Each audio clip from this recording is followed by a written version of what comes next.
Hai, selamat datang dan selamat bergabung di channel Keranda Malam. Channel YouTube yang menampilkan kisah-kisah horor, urban legend, dan cerita-cerita mistis yang menakutkan. Di sini kalian akan menemukan kisah-kisah yang menghibur sekaligus menegangkan. Setiap cerita yang kami sajikan dijamin akan membuat bulu kuduk kalian merinding. Dari cerita-cerita hantu menyeramkan hingga urban legend yang misterius. Di video kali ini, saya akan membawakan sebuah kisah tentang keisengan sekelompok remaja SMA yang berujung pada permainan nyawa. Bagaimanakah kisah selengkapnya? Mari kita simak bersama. Begini ceritanya.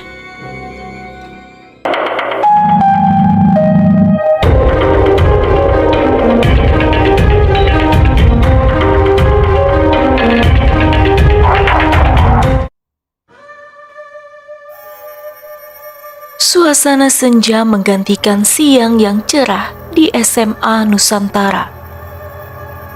Di sebuah sudut perpustakaan sekolah, 4 remaja berusia 17 tahun berkumpul dengan rasa penasaran yang tak tertahankan. Mereka adalah Lina, Rizky, Alvin, dan Nadia. Terinspirasi oleh kisah-kisah horor tentang jelangkung yang beredar di kalangan mereka, keempatnya berencana untuk mencoba permainan itu sendiri. Lina, gadis berambut panjang berwarna coklat, adalah otak di balik rencana ini. Dia mengusulkan ide tersebut setelah mendengar cerita seram dari kakaknya. Dia bilang dia melihat sesuatu saat dia main jelangkung dengan teman-temannya. Menakutkan kan? Lina berkata, matanya berbinar-binar. Rizky, remaja berbadan tegap dengan senyum misteriusnya, menimpali. Tentu saja itu hanya cerita. Tapi apa salahnya mencoba sendiri kan? Alvin, remaja berwajah tegas dengan rambut keriting, mengangguk setuju. Kita berempat di sini. Kita pasti bisa mengendalikan apapun yang terjadi. Nadia, gadis pemalu dengan rambut berponi, masih ragu. Tapi apakah ini aman? Lina meyakinkannya. Tentu saja, Nat. Ini kan hanya permainan. Kita tidak akan memanggil arwah penasaran sungguhan. Kita hanya ingin mencari sensasi sedikit saja. Setelah meyakinkan Nadia, mereka mulai menyiapkan segala sesuatu yang diperlukan. Mereka membawa lilin, kertas, pensil, dan sebuah boneka kecil yang akan digunakan sebagai media untuk memanggil arwah. Saat perpustakaan mulai sunyi, mereka memilih sudut yang tersembunyi di antara rak buku yang menjulang tinggi. Keempatnya duduk melingkar dengan boneka kecil di tengah-tengah mereka. Dengan serius, mereka mulai menulis pertanyaan-pertanyaan kecil di atas kertas dan siap untuk memulai permainan. Siap, teman-teman? Lina bertanya dengan serius. Mereka mengangguk, menyalakan lilin, dan menyatukan tangan mereka di atas boneka kecil itu. Dengan suara lirih, mereka mulai memanggil arwah penasaran. Jailangkung, Jailangkung, datanglah ke sini. Angkatlah gelas, tunjukkan tanda.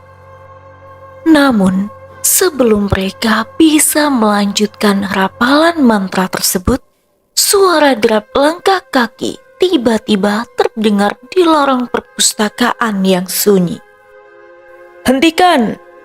Suara itu memecah kesunyian. Keempatnya membeku. Rizky memadamkan lilin dengan cepat, menyelimuti mereka dalam kegelapan total. Suara langkah semakin mendekat, dan mereka merasa nadi mereka berpacu kencang. Tidak boleh ada siswa yang tinggal di sini setelah jam pelajaran selesai. Kalian harus pergi. Suara itu keras dan penuh otoritas.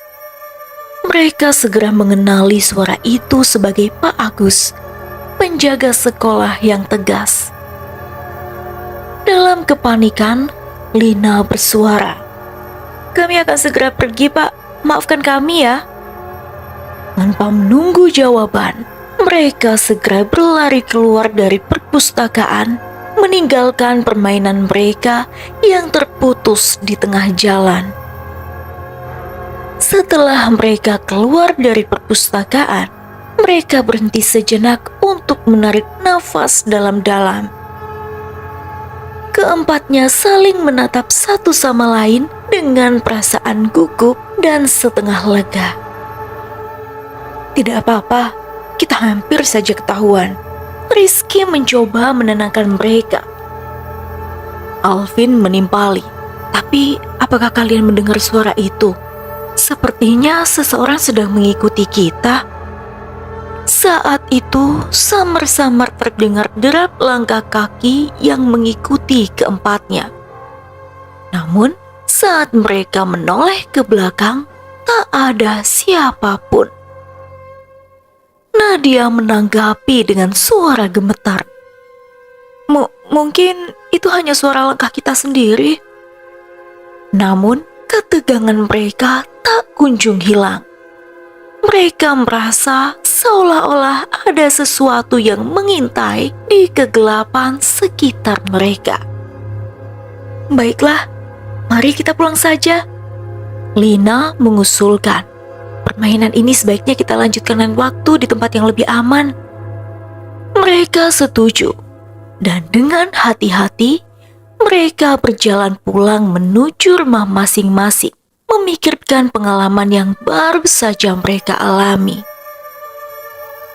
Di malam yang sunyi, perpustakaan sekolah tetap berdiri dengan rak-rak buku yang mengintimidasi. Di antara buku-buku itu, sebuah boneka kecil tergeletak di lantai, meninggalkan kesan permainan yang terputus secara mendadak. Boneka tersebut bergerak seolah ia bernyawa. Entah apakah mereka benar-benar memanggil sesuatu, ataukah semua itu hanya imajinasi mereka semata. Hanya waktu yang akan memberikan jawabannya. Sekian dulu ceritaku. Sampai jumpa di cerita selanjutnya.